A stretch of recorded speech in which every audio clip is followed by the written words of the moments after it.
Assalamualaikum warahmatullahi wabarakatuh. Bismillahirrahmanirrahim. Alhamdulillahilladzi khalaqa minal ma'i basyara faja'alahu nasaban wa sihra wa kana rabbuka qadira. Allahumma shalli wa sallim ala sayyidina Muhammadin khairil khalqi wal wara wa ala alihi wa ashabihi sholatan wa salaman katsira, amma ba'du. Pada ngersanipun para alim, para ulama, para kiai, ibu-ibu nyai sedaya ingkang kita mulyakaken, Bapak Ibu sedaya jamaah ingkang mugi dipun tresnani dening Allah Subhanahu wa taala. Amin ya rabbal alamin.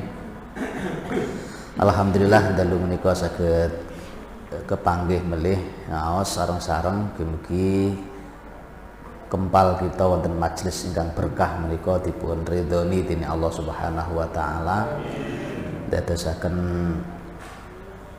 celengan amal kula panjenengan sedaya ingkang kita pendet benjang menawi kita sampun sowan wonten ngarsanipun Allah Subhanahu wa taala. Shalawat salam kita aturaken dhateng Kanjeng Nabi Muhammad sallallahu alaihi wasallam ingkang kita ajeng-ajeng syafaatipun pitulunganipun wit donya ngantos benjang yaumil kiamah. Ibu bapak monggo kita lajengaken kajian surah Al-Balad. Kalau wingi sampun kita masuk dalam ayat yang keempat, monggo kangge berkahi majelis kita waos sareng-sareng surah Al-Balad ayat 1 sampai 10 1 sampai 10 mawon. A'udzu billahi minasy syaithanir rajim. Bismillahirrahmanirrahim. La uqsimu bihadzal balad wa anta hillum bihadzal balad wa walidin wa ma walad. Laqad khalaqnal insana fi kabad ayahsabu an lan yaqdira alayhi ahad yaqulu ahlaktu malan lubada ayahsabu an lam yarahu ahad alam naj'al lahu 'ainain wa lisanan wa syafatain wa hadainahu najdain falaqtahamal 'aqabah.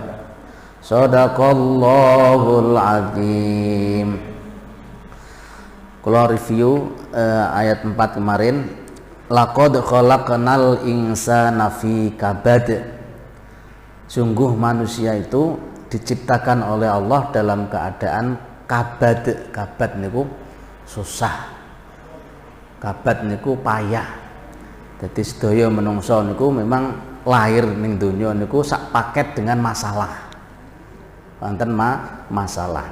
Durung lahir masalah, mangke wis lahir nggih masalah. Meh iso mlaku nggih masalah. Wis iso mlaku nggih masalah. Mangke meh sunat masalah, bar sunat yo dadi masalah. Dadi masalah teko terus. Urung entuk bojo yo masalah. Wis duwe bojo yo masalah. Bojone duwe anak yo masalah, orang duwe anak dadi masalah. Dadi kabeh niku masalah kabeh. Bojo urip masalah, bojo mati masalah. Dadi kabeh niku memang niku satu paket. Dawuh Gusti Allah, laqad khalaqnal insana fi kabad.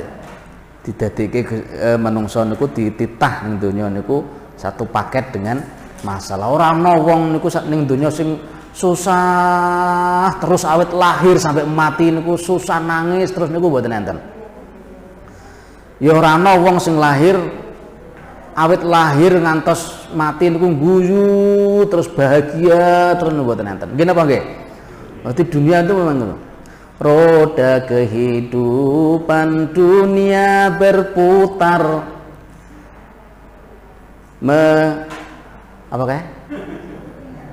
Menyantuni nasib manusia, suka dan terkadang duka, kadang-kadang suka, kadang-kadang duka. Niku wis sak paket. Jadi nek wis pas suka yo seneng, nek pas duka yo sedih. Niku wis biasa. Jadi donya mlono. Nah, kanggene wong-wong sing beriman, nah niki ayat terusane, ayah sabu allayyaqdiru alaihi ahad. Mereka mengira, ada orang yang mengira, ada orang yang menduga bahwa tidak ada yang berkuasa terhadap dirinya. Maksudnya ngeten, menghadapi masalah-masalah niku enten wong sing berpikir ngeten, ya Allah masalah kok teko terus. Koyok-koyok masalah kuwi wis ora rampung-rampung, dia tidak punya sandaran kangge mengatasi masalah niku. Sehingga dia mengira ayah sabu allayyaqdiru alaihi ahad. Dia menduga, dia mengira tidak ada lagi tempat untuk bersandar, tidak ada lagi tempat untuk meminta pertolongan. Ini sing pertama. Golongan manusia yang pertama menganggap masalah niku sesuatu yang berat, sehingga saking beratnya sampai dia mengira tidak akan bisa terselesaikan, dan bisanya selesai dia mengira dengan bunuh diri.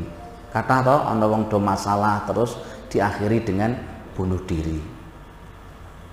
Kalau nate cerita enten nggih wong Semarang riyen, tapi ini berita lama, jenenge Pak Mukmin. Sinten Pak Mukmin. Dia itu menghadapi masalah cerai dengan istrinya, anak-anaknya dijak oleh istrinya, dia di rumah sendiri. Tapi Pak Mukmin ini rumahnya walaupun di rumah sendiri, dia punya kebiasaan kalau pagi hari itu pintu-pintu dibuka, jendela kamar dibuka supaya sinar matahari masuk ke dalam rumahnya. Tonggo-tonggo pun do meniteni, menengeri niku. Omahe Pak Mukmin niku mesti bukaan nak isuk. Nah, hari itu rumah Pak Mukmin itu tertutup dari pagi sampai sore. Niku pintune tertutup, jendela-jendela tertutup, padahal ada dia di rumah itu. Akhirnya sore hari rembukan Pak RT kali wargane, ki Pak Mukmin jangan-jangan ada apa-apa, mungkin sakit atau apa. Ditekoni terus ditok-tok pintu, tidak dibuka. Sampai akhirnya dinceng niku motor tendalem enten. Jadi mereka itu yakin bahwa Pak Mukmin itu ada di dalam. Ringkas cerita, sepakat pintu itu didobrak, dibuka paksa, kemudian pintu kamar juga dibuka paksa. Begitu dibuka biak, ternyata Pak Mukmin itu sudah mati gantung diri. Dan jero kamar niku gantung diri. Jadi bunuh diri. Nah, kalau tangkut jenengan Pak Mukmin yang mati bunuh diri niku kira-kira mukmin mboten? Hah? Mukmin dong jenenge mukmin. Jenenge mukmin kok. Mukmin mboten? Mboten wong mukmin kok bunuh diri gitu. Itu karena ayah sabu allayyaqdiru alaihi ahad. Mereka menganggap bahwa itu masalah-masalah itu sudah tidak ada lagi yang mampu mengatasi.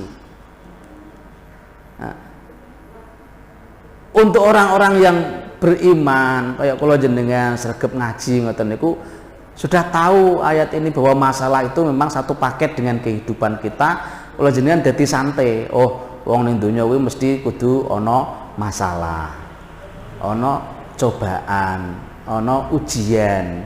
Itu mesti ya kanggone wong mukmin ujian, cobaan, masalah itu justru kalau diterima dengan baik, dengan ikhlas bisa menggugurkan dosa-dosa kita. Pertama. Nomor dua, bisa mengangkat derajat kita. Kadang-kadang Gusti Allah menunjukkan kekuatan kita itu tidak dengan diworo-woro mboten. Oh wong kae kuat niku mboten diworo-woro mboten, tapi dengan diuji. Yen sewu daerah mriki sok enten anu niku, dodolan ember-ember lampah niku to. Kan kadang-kadang di dok-dok to. Duok ngoten niku. Niku asline kan nggih ming ngomong ngene to, emberku ki kuat. Emberku ki tahan pecah. Tiba ora apa-apa. Tapi wonge ora usah ngomong ngono. Cuma embere di dok-dok duok niku wong do ngerti, oke ember kae ember kuat. Ember sing ampuh. Nah, manusia nggih ngoten, kali Gusti Allah niku diberi cobaan, ujian, terus masalah. Niku nggih tujuane gen kuat. Kalau jenengan niku gen kuat. Jadi ana masalah niku berarti wong ora anu, wong kakan dosa niku mboten. Wong Kanjeng Nabi niku manusia yang terbaik di dunia, masalahnya paling gede. Nabi-nabi niku masalahnya paling gede. Padahal beliau-beliau itu dekat dengan Allah. Ayah sabu alai yaqdira alaihi ahad. Tapi untuk orang-orang yang tidak beriman, kalau kan matur masalah niku mboten namung anu nggih kesulitan nggih, artinya materi dicoba miskin niku dadi masalah, tapi kadang-kadang dicoba wong sugih niku nggih dadi masalah. Nggih napa nggih? Dadi jenengan diberi harta benda oleh Allah luar biasa, niku masalahnya malah saya gede. Nggih. Sinetron niku lho, layangan putus. Niku iso selingkuh karena sugih, Bu. Terus apa niku tak menak kula ndelok niku intine ngoten niku, wong do selingkuh, do neko-neko niku karena dia punya kekayaan. Ternyata kekayaan itu masalah besar. Sak labah niku pas melarat sregep jamaah ten masjid. Urung adzan we semangkat masjid. Terus saking rak kuwate sak labah niku terus matur karo Kanjeng Nabi, ya Rasulullah, mbok kula niku didongake dadi wong sing sugih. Wong sing sugih. Kanjeng Nabi mone wis ragu, sak labah ki koyoke cara rai-raine nak sugih ki ra genah. Wah, ngerti. Kanjeng Nabi niku dawuh ngeten, sak labah sithik ning kowe gelem syukur kuwi luwih apik daripada engko dikai karo Gusti Allah akeh ning kowe dadi lali. Mboten Kanjeng Nabi, insyaallah mangke nak kula sugih, kula mboten lali kalih masjid. Kula mboten lali kalih fakir miskin. Terus Kanjeng Nabi mboten langsung ndongokke sak labah. Sak donya ki sing mbok dadekke figur ki sapa? Mbok dadekke panutan ki sapa? Nggih panjenengan Kanjeng Nabi. Lah kowe ndelok aku sugih apa ora? Nggih mboten. Lah ya wis rasa sugih-sugihan ditampa wae. Jeng ngoyak wis salah pun to Kanjeng Nabi dongake mawon.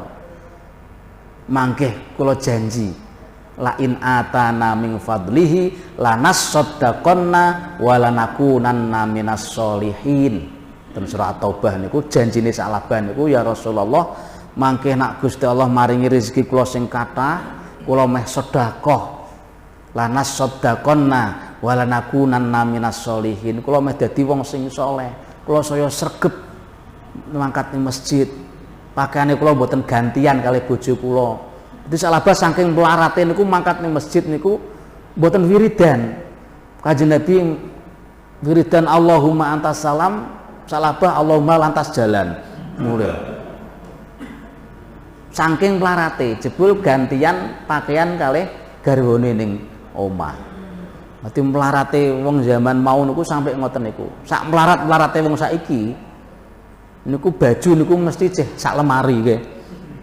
Baju sak lemari rak mungkin gantian karo bojone niku mboten. Ning sak labah niku melarate sampai salat iki gantian baju kalih garwane. Akhire koyo setengah meksa kalih Kanjeng Nabi mboten tega terus didongake. Allahumma rzuq Sa'labah. Allahumma rzuq Sa'labah. Ya Allah, berilah rizki kepada Sa'labah. Terus Sa'labah diparingi hadiah kambing kalih Kanjeng Nabi, kambing wedok hamil. Wah, dari situ keberkahan kambing itu lahir 2 anak, lahir 4 anak, terus sampai beberapa bulan kemudian Sa'labah niku kambinge kathah. Sampai sak kampung niku dikebaki kambinge Sa'labah. Maune urung adzan wis tekan masjid. Niki komat nembe mlayu. Komat nembe cincing sarung ngoten niku mangkat ke masjid. Suwe salat jamaah 5 waktu ora ketok. Salate mingguan, pendak dina Jumat. Suwe Jumatan yo pun ra ngetok. Salate pun tahunan. Idul Fitri kalih Idul Adha. Sampai Kanjeng Nabi niku goleki terus. Ya wailah Sa'labah. Waduh cilaka Sa'labah. Janjine piye? Terus lama ndak kelihatan. Terus tekon ke Sa'labah ning ndi? Ya Rasulullah, Sa'labah bisnisnya pun dugi luar kota. Bisnis apa? Angon wedhus. Saking akeh kambing niku sampai dingon luar kota. Saking sugihe Sa'labah niku. Nah, itu kan masalah nggih, dia diuji dengan kekayaan tapi bermasalah besar karena semakin jauh dengan agama. Semakin jauh dengan agama.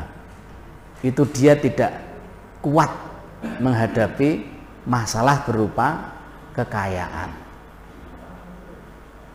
Nah, kemudian orang-orang yang diuji dengan kekayaan tadi, kadang-kadang dia mengatakan ini, yaqulu ahlaktu malal lubada. Yaqulu ahlaktu malal lubada. Ahlaktu malal lubada. Ahlaktu niku maknane menghambur-hamburkan atau menyia-nyiakan. Mereka berkata, aku telah menyia-nyiakan harta yang banyak. Bapak tahu diparingi harta kali Gusti Allah kuatah pirang-pirang, terus hidupnya berfoya-foya, hidupnya bermegah-megahan. Dia itu memang ahlak tuh niku wis menghambur-hamburkan uang yang tidak bermanfaat. Seorang bermanfaat, maka di sini redaksinya ahlak tuh. Beda dengan orang yang mukmin. Wong mukmin niku nak memberikan hartanya itu disebut infak.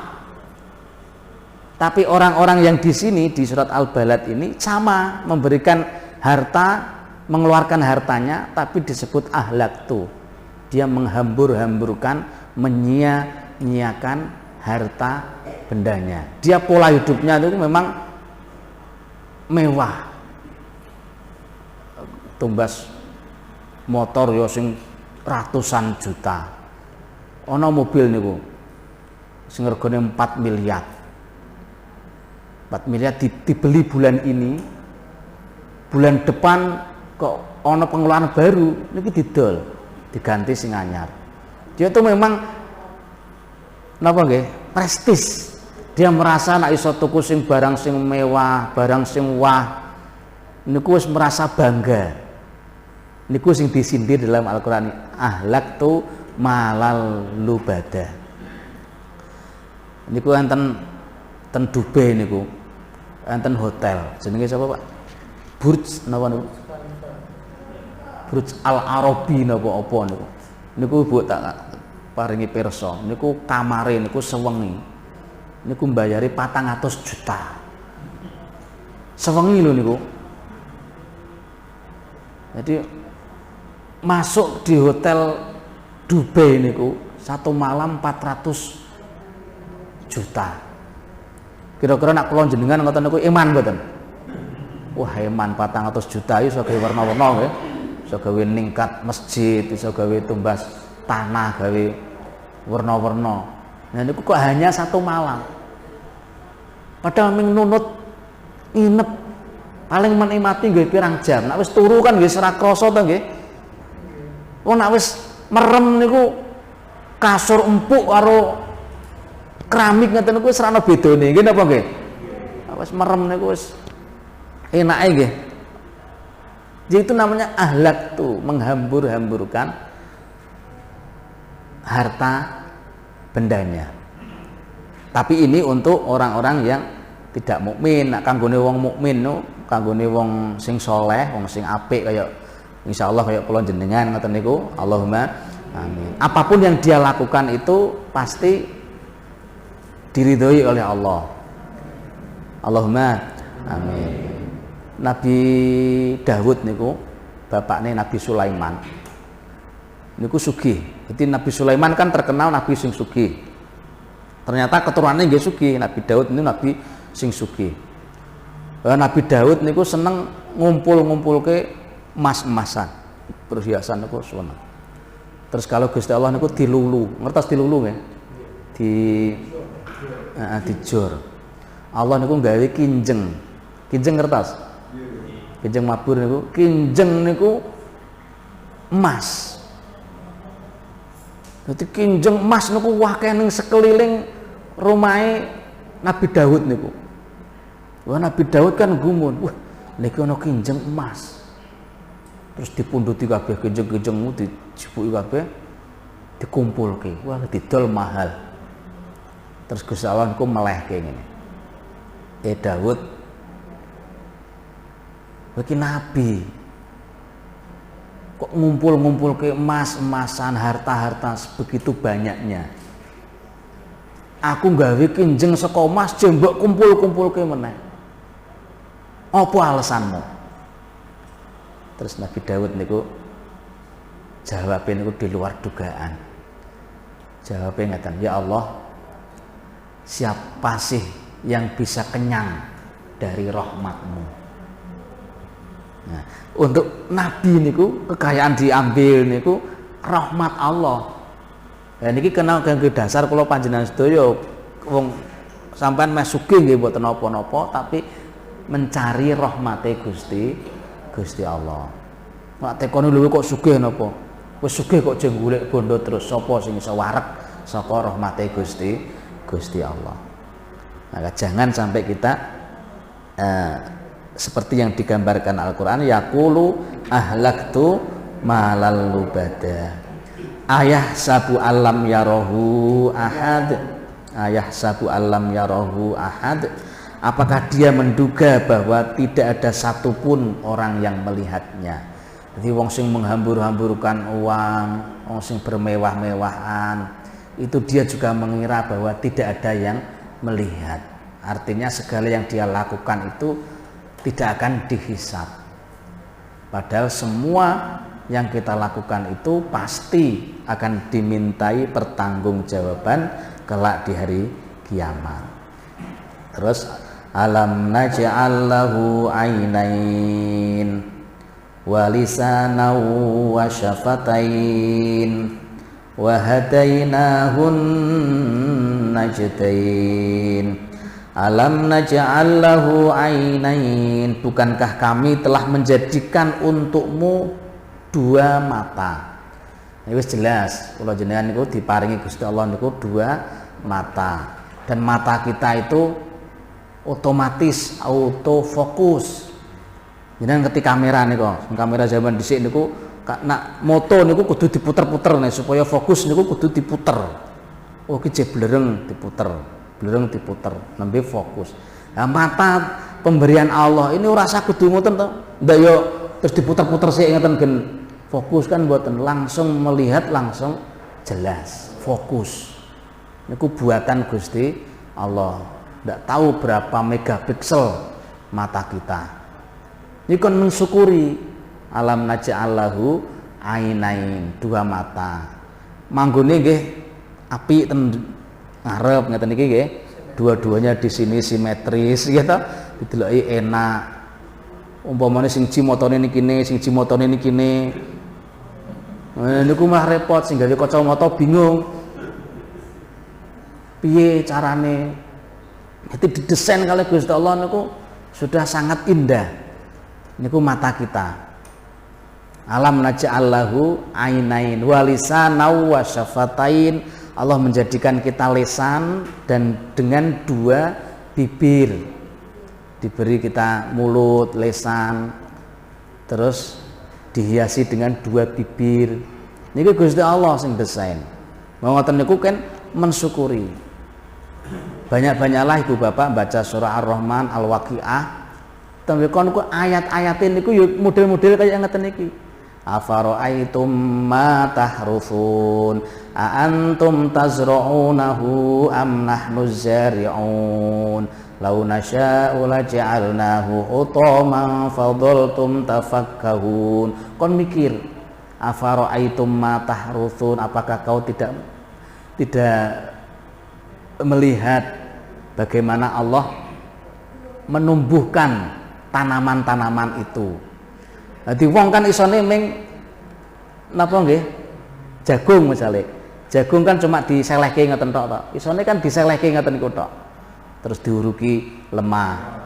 Apakah manusia afara'aitum ma tahruthun a antum tazra'unahu am nahnu zari'un, kata Allah. Apakah mereka yang menumbuhkan tanaman itu ataukah Allah yang menumbuhkan? Jawabannya mesti Gusti Allah. Wong-wong cuma menungso cuma nyeleh ketok. Ya ora tau nduduti tukulane ku mau. Ora tau ngisik-ngisik mboten. Selehno tok. Kalau Gusti Allah cuma iki usaha selehno biji jagung, biji pari selehno ning lemah, engko tak prosesi. Sing proses Gusti Allah. Ora usah melu-melu. Nak melu-melu malah gagal. Nggih napa nggih? Ora usah dadak nduduti gen cepet gedhe mboten usah. Wis sakarepe. Jenengan nibokke jagung siji niku Gusti Allah Rahman Rahime Gusti Allah niku dibales werna-werna. Ana wite. Terus ana godhonge. Mangke jagung nggih njabane ana klobote, nggih napa nggih? Terus ana rambute. Aja dikira rambut jagung niku mboten manfaat. Dawuh Mbah Yai kula niku nak kadang-kadang kan kula jenengan mam jagung niku sebah mules to. Itu karena proses masake niku keliru jarine. Nak masak jagung niku sak rambut-rambute niku sak klobote niku dimasak. Sak rambute niku. Mangke iso dadi penawar mules mergo maem jagung niku. Jadi koyoke Gusti Allah ku napa dadak gawe jagung dadak dikai rambut barang ora ana manfaate. Yo ana manfaate kabeh sing digawe Gusti Allah niku enten manfaate, cuma kula jenengan iki belum menemukan, belum bisa menguak misteri keajaiban ciptaan Allah Subhanahu wa taala. Alam naj'allahu ainain wa lisanan wa syafatain, terus wahadainahun najdain, dan Allah menunjukkan dua jalan. Ada jalan yang kanan, ada jalan yang kiri. Jalan kanan menuju surga, jalan kiri menuju neraka. Jalan kanan menuju kebahagiaan, jalan kiri menuju kesengsaraan. Insyaallah besok di ayat selanjutnya akan diterangkan alam naj'allahu ainain itu. Jalan yang kanan niku sing piye, jalan sing kiri niku sing pripun. Kita lanjutaken pertemuan yang akan datang insyaallah. Pripun Pak? Nggih, sekilas saja ya, jadi banyak ulama yang beda pendapat tentang kematian disebabkan bunuh diri. Tapi Al-Quran memang jelas-jelas wala taqtulu anfusakum, janganlah kau membunuh dirimu sendiri. Itu ayat yang sore. Nah, jadi terus komprominya itu begini ulama, dia tetap misalnya orang yang beriman, dia tetap mati sebagai seorang yang mukmin. Cuma dosa bunuh diri itu dosa yang besar. dianggap sebagai dosa yang besar, salah satu dosa yang besar. Ada juga riwayat yang mengatakan orang-orang yang mati bunuh diri itu dia mendapatkan siksa sesuai kematian yang terakhir itu, sesuai kematian ketika dia bunuh diri. Jadi misalnya dia bunuh diri pakai tali, itu selamanya dia akan mendapatkan siksa seperti itu terus sampai pengadilan Allah memutuskan yang lain. Jadi siksanya itu seperti itu. Misalnya dia bunuh diri dengan minum racun, ya dia sekaratnya minum racun itu akan dia rasakan terus menerus sampai pengadilan Allah berlangsung. Karena orang sing meninggal saat ini kan masih dalam masa tahanan, belum ada pengadilan. Di alam kubur itu masa-masa tahanan, belum diputuskan pengadilan Gusti Allah niku dereng nembe ning tahanan. Wong sing apik ya didekek ten Raudhatul Jinan, taman-taman swarga, pelataran-pelatarane swarga, durung mlebu swarga dereng. Sing suwi mlebune swarga. Cuma wis dekek ten taman-tamane. Misalnya ana gedung WBL misalnya. Njero kan seneng-seneng niku. Lah niku nembe ten njaba-njabane niki nggih pun seneng ndeloki wong do mlebu do seneng-seneng wis do seneng. Tapi belum masuk ke dalam surga. Nah, wong sing jahat didekek ten pinggir-pinggir neraka. Ya wis krasa panas, wis krasa panase neraka wis krasa tapi dereng mlebet ten neraka. Lah wong mati sing bunuh diri niku selama dia menunggu masa pengadilan Gusti Allah itu dia akan mendapatkan siksa sesuai dengan kematiannya itu. Mula wis mboten usah berpikir tentang itu, wis adoh dari pikiran kita. Carane nggih mau sering ngaji, sering kumpul kali wong-wong sing saleh, kumpul di majelis-majelis taklim ngeten iki meningkatkan keimanan kita bahwa laqad khalaqnal insana fi kabad. Memang Gusti Allah itu menciptakan manusia satu paket dengan masalah, kesulitan. Nah wis ngerti ngeten kan ya wis paham, oh wis masalah apapun itu memang kehendake Gusti Allah. Ngoten nggih nggih. Ngoten Pak, monggo. Cukup. Jadi Pak Dewi, insyaallah bulan depan untuk penjelasan lebih konten akan beliau ada acara, tapi kita alhamdulillah sekedar ngaji insyaallah akan terjauh dari hal-hal yang demikian. Oleh karena ini baru kesimpulan kecil dan saya berbuat dengan kesimpulannya itu tadi Bapak Ibu, masalah-masalah yang kita hadapi itu mari jadikan sesuatu yang indah.